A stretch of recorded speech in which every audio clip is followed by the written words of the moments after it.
traffic, 12 o'clock, same altitude, 0 miles. Oh man, I feel like I'm going way too slow.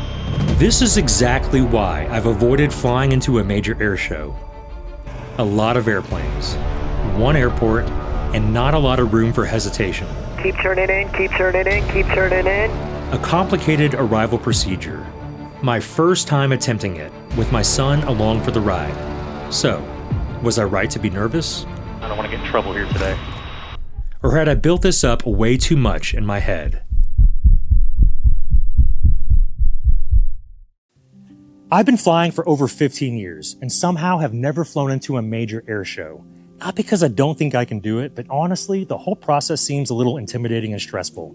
You've got a 28-page NOTAM, a whole lot of traffic converging on the same airport at the same time, and a lot of uncertainty about the camping experience on the ground. Well, this year, me and my 6-year-old are finally doing it. We're flying to Sun and Fun in Lakeland, Florida, camping under our wing, and by the end of it, I want to know if the whole arrival and departure procedure is really as daunting as it seems, and would this be an experience we would actually want to do again?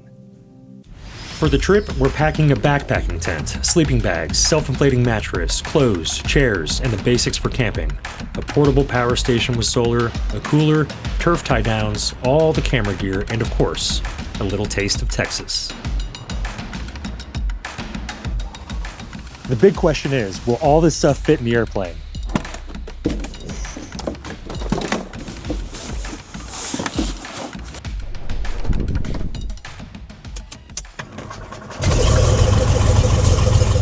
All right, let's go, bud. You ready?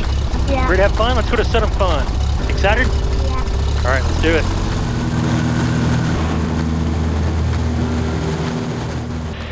So today what we're going to do is we're going to split this into a 2-day trip.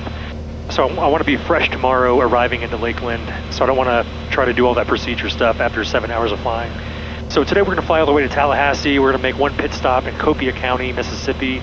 So John and I are no strangers to camping. We've done lots of different trips, but never before have we camped from our airplane. So this will be a first for us.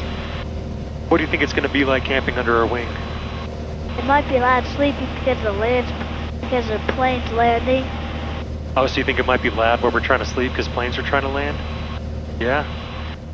So when I very first started flying, there were tons of moments where I'd feel my heart rate pick up and I'd get real excited or nervous. It used to be any time I turned on to a short final or maybe transitioning through an unfamiliar and busy airspace.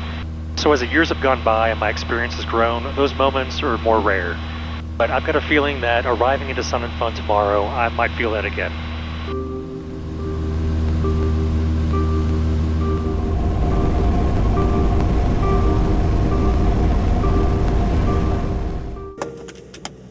Today's the day, we're gonna do it. Sun and Fun. Sun and Fun, here we come.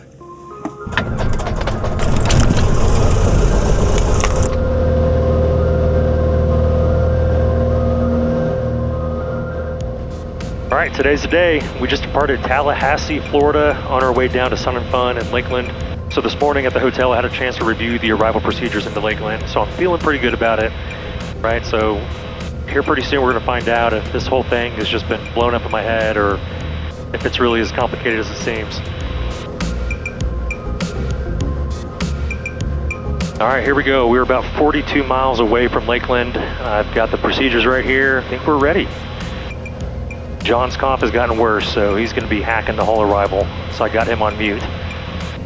Not sure what's going on with him, but hopefully he starts feeling better. Nothing a little camping outside in Florida can't fix. Anybody that might be listening now, inbound to Sun and Fun. Today's procedure starts at Fantasy of Flight. We want nose to tail, 1 mile of spacing, no side-by side, 1,200 feet and 100 knots. We're on an east flow today, so we're landing the skinny runway, which will be 10 left. You're going to get the orange or the green dot. And again, welcome to the show. It's a beautiful day in sunny Florida. Beautiful day in sunny Florida. Looking forward to it. We are about 10 minutes away from Fantasy of Flight. That is where the procedure starts for this arrival. So by there, I gotta be down to 1,200 feet and look for some traffic of similar speed to follow. Keep them, whoa, big bump. You okay? Today's procedure starts at Fantasy of Flight. From Fantasy of Flight, you're gonna go southwestbound towards the racetrack. Get to that racetrack test facility, you're going to proceed to the North Shore Power Plant located at Lake Parker. From there, you're going to continue westbound to pick up the interstate. Once you get to that interstate, we're southwestbound. Until you get to that golf course, you're going to start to see that cake-shaped water tower. I want you to turn right once you get to that golf course and proceed toward those V-shaped buildings. We're working left traffic today, landing the skinny runway of 10 left. And again, welcome to the show.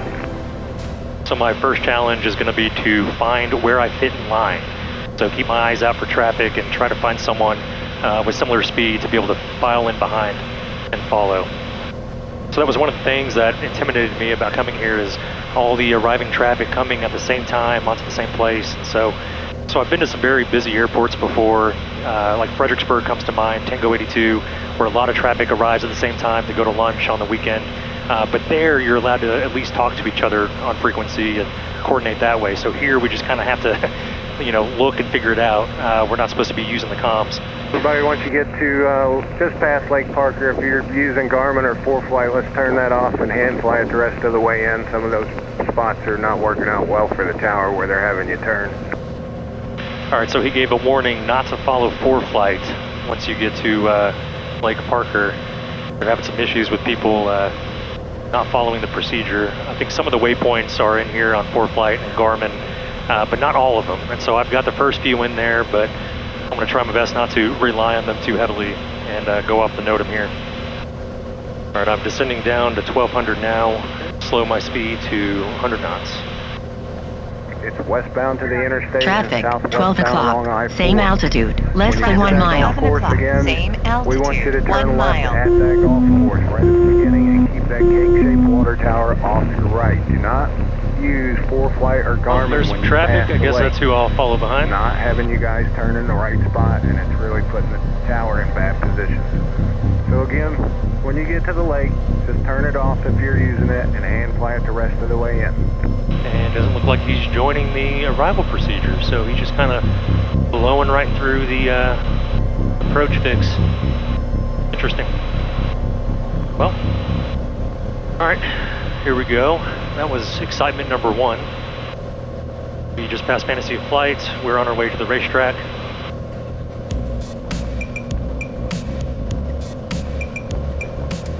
All right, here's the racetrack. Low wing on the northwest corner of Lake Parker. Rock your wings if you hear me. All right, I see the smokestacks up ahead. There's Lake Parker. But Lake Parker, I'm going to turn off the autopilot and fly it in. I'm going to set a heading bug to go west once I hit the smokestack. So I don't forget, because my GPS has me from the smokestack going directly to Lakeland. That's not what they want. Right? I don't want to get in trouble here today. You got high wing just about over that power plant now, smokestack. Rock your wings for me. Good, Rock. Continue westbound from there, and pick up the interstate on that procedure. That's us. Nice job. So you passed the lake today. You've given us that good wing, Rock. You're going to go southwestbound along the interstate. All right, this Cessna's going real slow in front of us. Having to slow down. Oh man, I feel like I'm going way too slow.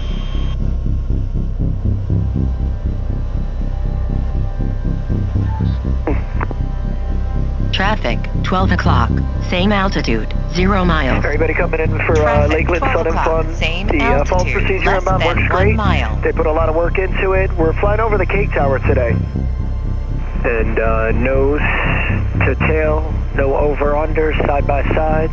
Pick somebody to follow. Half mile works. We got our runway separation to a green dot, orange dot. Everybody's going to turn a base, land on the green dot. And again, just to reiterate, cake tower. If you're seeing the golf ball or in between, just turn yourself back southeast to follow the cake tower and then the V-shaped building. High wing a half mile north, turn downwind. Tail dragger a half mile north, turn your downwind. Everybody coming in for Sun and Fun. Welcome 2026. High wind on downwind, turn base and descend.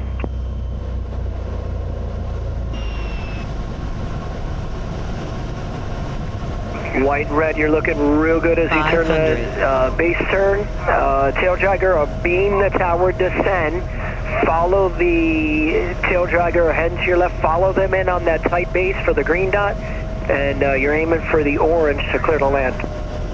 Tail dragger on the downwind, descend. Turn base, tail dragger on the downwind, descend, turn base. There you go, thank you, there we go. And green dot, keep turning in, keep turning in, keep turning in. Look at that, wing high, I like it. Aim for that green dot, land at or beyond that orange dot, high speed. Right turn off, still stopping down at the end. It'll be a right turn off as you turn up. Tail dragger on the base, keep turning your base, and you're going to be clear to land at or beyond the orange dot, at or beyond the orange dot for the skinny runway. High wing half mile north, turn downwind, turn base. Half wing, or the high wing a half mile north, turn your downwind, and descend.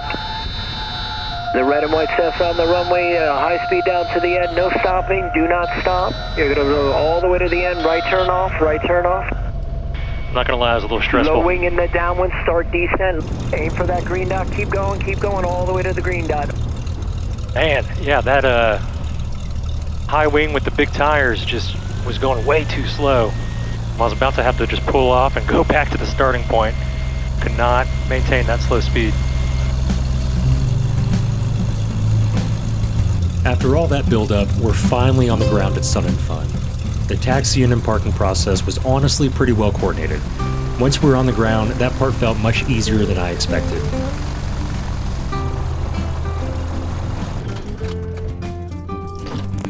Alright, we made it.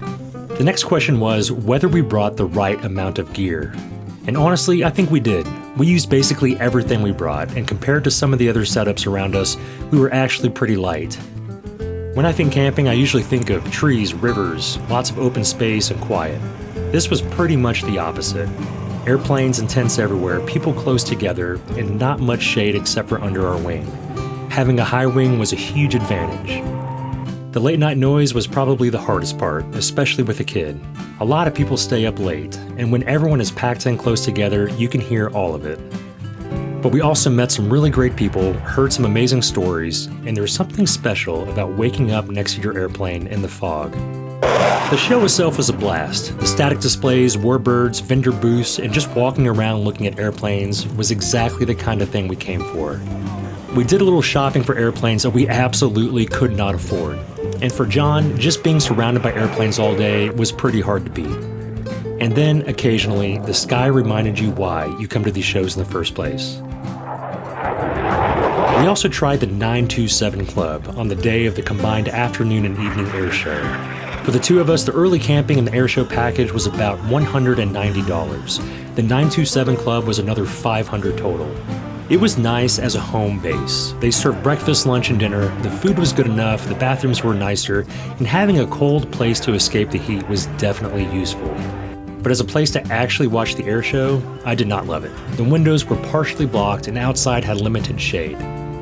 So for us, useful as a cooling off and food base, yes. Worth another $500 a day? Probably not. I actually preferred watching the show from under our wing.